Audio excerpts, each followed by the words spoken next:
आज हम लेकर आए हैं कक्षा 10 का आंतरिक मूल्यांकन करने का सबसे आसान तरीका। जैसा कि हमें ज्ञात है, मध्य प्रदेश बोर्ड ने आंतरिक मूल्यांकन और बाह्य मूल्यांकन के आधार पर सभी छात्र को पास करने का मौका दिया है। लेकिन इसमें सबसे बड़ी जो समस्या आ रही है वो है आंतरिक मूल्यांकन किस प्रकार करें। तो आंतरिक मूल्यांकन का सबसे आसान तरीका मैं आज आपके सामने लेकर आया हूँ। तो देखिए हम किस प्रकार आंतरिक मूल्यांकन करें कक्षा 10वीं का। मैंने कुछ कॉलम और रो बनाए हुए हैं और सब्जेक्ट के नाम लिखे हुए हैं हिंदी, अंग्रेजी, संस्कृत, गणित, विज्ञान और सामाजिक विज्ञान। और इधर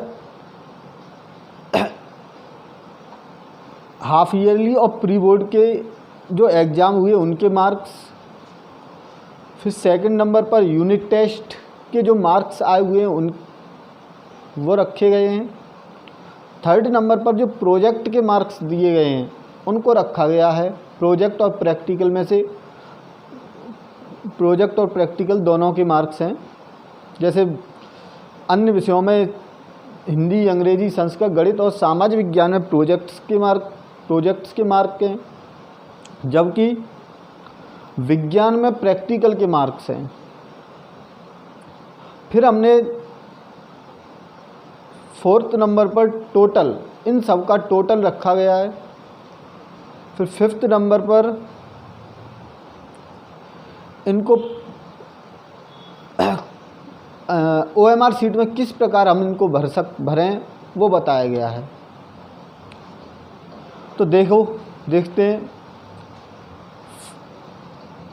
फर्स्ट रो में हमने हाफ ईयरली और प्री बोर्ड में से किसी एक एग्ज़ाम का हमें रिजल्ट रखना है। जैसे किसी विद्यार्थी का हिंदी में 65 नंबर आते हैं, किसी विद्यार्थी के हिंदी में 65 नंबर आते हैं, अंग्रेजी में 54 नंबर आते हैं, संस्कृत में 58 नंबर आते हैं, गणित में 62 आते हैं, विज्ञान में 56 आते हैं और सामाजिक विज्ञान में 60 नंबर आते हैं। फिर हमें करना क्या है, जो भी नंबर आते हैं इनके, उनका हमें आधा करना है, हाफ करना है। जैसे 65 नंबर आए, हिंदी में 65 नंबर आए तो उसका आधा यानी 2 से डिवाइड करके हमने 32.5 कर दिया।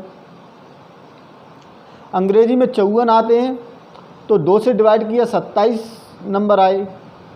संस्कृत में 58 आए तो इसको 2 से डिवाइड किया तो 29 आए। 62 को हमने 2 से डिवाइड किया तो 31 नंबर आए। विज्ञान 56 नंबर आए हैं, 2 से डिवाइड किया तो 28 नंबर आए। और सामाजिक विज्ञान 60 नंबर आए हैं तो 2 से डिवाइड करके हमने 30 नंबर रखे। इस प्रकार हमने जो भी मार्क्स आए हैं उनका आधा करके यहाँ पर रखा गया है। फिर सेकंड नंबर पर यूनिट टेस्ट में हमें, जैसे हमारी किसी भी यूनिट में, जैसे प्रत्येक सब्जेक्ट के किसी भी यूनिट में मान लो तुम्हारे 3 या 4 से अधिक यूनिट टेस्ट हुए तो उनमें से जिसमें सबसे ज़्यादा नंबर हों उन नंबरों को हमें इसमें रखना है। जैसे हिंदी में किसी व्यक्ति के 10 में से 7 नंबर आते हैं, अंग्रेजी में 10 में से 6 आए हैं, संस्कृत में 10 में से 8 आए हैं, गणित में 10 में से 6 आए हैं, विज्ञान में 10 में से 7 आए हैं और सामाजिक विज्ञान में 10 में से 6 आए हैं। इस प्रकार हमें इसका पूरा 100% तक करना है और 100% का 30% निकाल के हमें इसमें रखना है।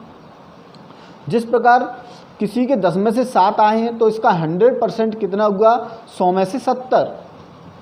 अब इसका 30% कितना होगा 100 में से 70 का, 21 नंबर होगा। तो इस प्रकार हमने क्या है, ज़्यादा लंबी प्रक्रिया ना करके हमने सबसे 3 से मल्टीप्लाई कर दिया, 3 से गुणा कर दो। जैसे 10 में से 7 आए हैं तो 3 से गुणा करेंगे तो 21 हो गए। 10 में से 6 आए हैं तो 3 से गुणा करेंगे तो 18 हो जाएंगे। 10 में से 8 आए हैं तो 3 से गुणा करके 24 होगा। 10 में से 6 आए हैं तो 3 से गुणा करके 18 हो जाएगा। 10 में से 7 आए हैं तो 3 से गुणा करके 21 हो जाएगा। और 10 में से 6 आए हैं तो 3 से गुणा करके 18 हो जाएगा। तो इस प्रकार हम क्या करते हैं, यूनिट टेस्ट के नंबर रख सकते हैं। हमारा तीसरा जो कॉलम है उसमें है प्रोजेक्ट या प्रैक्टिकल के मार्क्स रखने हैं। तो ये हमें 20 में से रखने हैं। प्रोजेक्ट और प्रैक्टिकल के जो मार्क्स हमें रखने हैं वो 20 में से रखने हैं। जैसे किसी के हिंदी में 20 में से 17, अंग्रेजी में 20 में से 15, संस्कृत में 20 में से 16, गणित में 20 में से 15, विज्ञान में 20 में से 16 और सामाजिक विज्ञान में 20 में से 14 नंबर रखे गए हैं। अब चौथी रो है, यानी चौथी रो है, चौथे नंबर पर हमने क्या किया, इन तीनों का हाफ ईयरली और प्री बोर्ड में से किसी एक का, यूनिट टेस्ट और प्रोजेक्ट और प्रैक्टिकल का, इन तीनों का जोड़ करके रखा गया है। यानी इन तीनों के जो मार्क्स आए हुए हैं उनको जोड़ा गया है। जैसे 32.5 प्लस 21 प्लस 17, इन तीनों को टोटल करेंगे तो 70.5 आएगा। फिर 27, 18 और 15, इन तीनों को जोड़ेंगे तो 60 आएगा। 29, 24, 16, इन तीनों को जोड़ेंगे तो 69 आएगा। फिर 31, 18, 15, इन तीनों को जोड़ेंगे तो 64 आएगा। 28, 21, 16, इन तीनों को जोड़ेंगे तो 65 आएगा। और 30, 18, 14, इन तीनों को जोड़ेंगे तो हम 62 आएगा हमारे पास। अब हमें टोटल मार्क्स मिल चुके हैं। अब हमें करना क्या है, प्रोजेक्ट में हमें प्रोरेटा के आधार पर रखना है। जो हमें OMR सीट दी गई है उसमें हमें प्रोरेटा के आधार पर, यानी इसमें क्या करना है, रखना है इन तीनों। अब प्रोरेटा के आधार पर कैसे रखेंगे प्रोजेक्ट OMR सीट में, वो देखते हैं। जैसे साइड में मैंने बताया है, x मल्टीप्लाइड 20/100, यानी जो भी हमारा x यहाँ पर कोई जो भी सब्जेक्ट के जो मार्क्स हैं वो हैं, टोटल आए हुए हैं, वो उनको हमें 20 से गुणा करके 100 से भाग देना है। या हम इस प्रक्रिया को इस प्रकार कर सकते हैं सिंपल तरीके से, 20 से 100 कट जाएगा 5 बार, तो हम क्या करेंगे, टोटल मार्क्स को 5 से भाग दे देंगे। टोटल जो मार्क्स आए हुए हैं सब्जेक्ट में उनको हम 5 से भाग दे देंगे। तो जैसे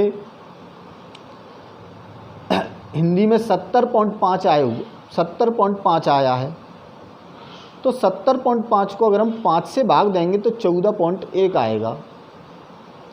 इसी प्रकार अंग्रेजी में 60 आए हैं, तो 60 में अगर हम 5 से भाग देंगे तो 12 आएगा। संस्कृत में 69 आए हैं, तो हम 69 को 5 से भाग देंगे तो 13.8 आएगा। 64 में 5 से भाग देंगे, गणित में 64 आए हैं, तो 64 में अगर हम 5 से भाग देंगे तो 12.8 आएगा। विज्ञान में 65 आए हैं, तो 65 को हम 5 से भाग देंगे तो 13 आएगा। इसी प्रकार सामाजिक विज्ञान में 62 आए हैं, तो 62 को हम 5 से भाग देंगे तो 12.4 आएगा।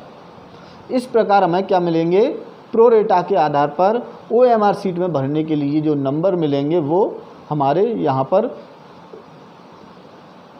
1, 2, 3, 5वें कॉलम में हमें OMR सीट के नंबर भरने। 5वें जो कॉलम में जो नंबर मिले हैं वो हमें OMR सीट में भरने। जैसे किसी के 14.1 आया है, अब मान लो पॉइंट में तो हमें OMR सीट में भरना नहीं है, तो इसके लिए हम क्या करेंगे,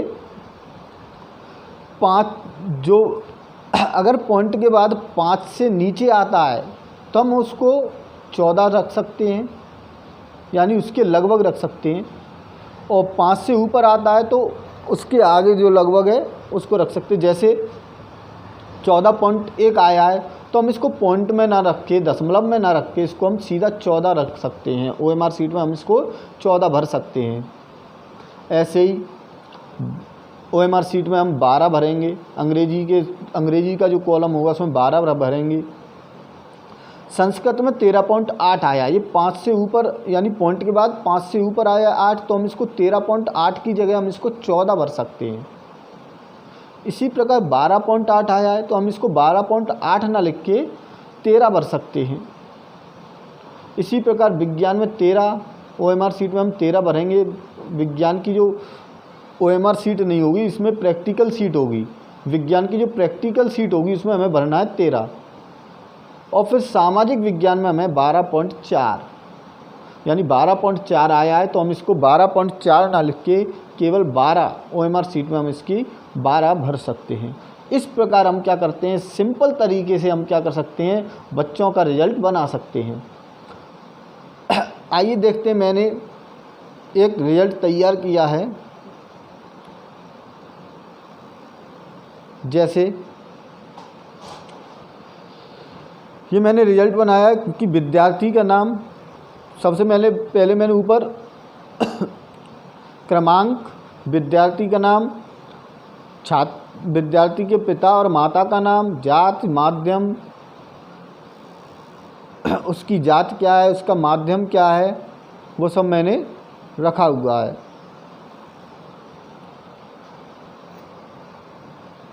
फिर उसके बाद मैंने उनके सब्जेक्ट हिंदी, अंग्रेजी, संस्कृत, गणित, विज्ञान, सामाजिक विज्ञान जो भी है वो रखे हैं।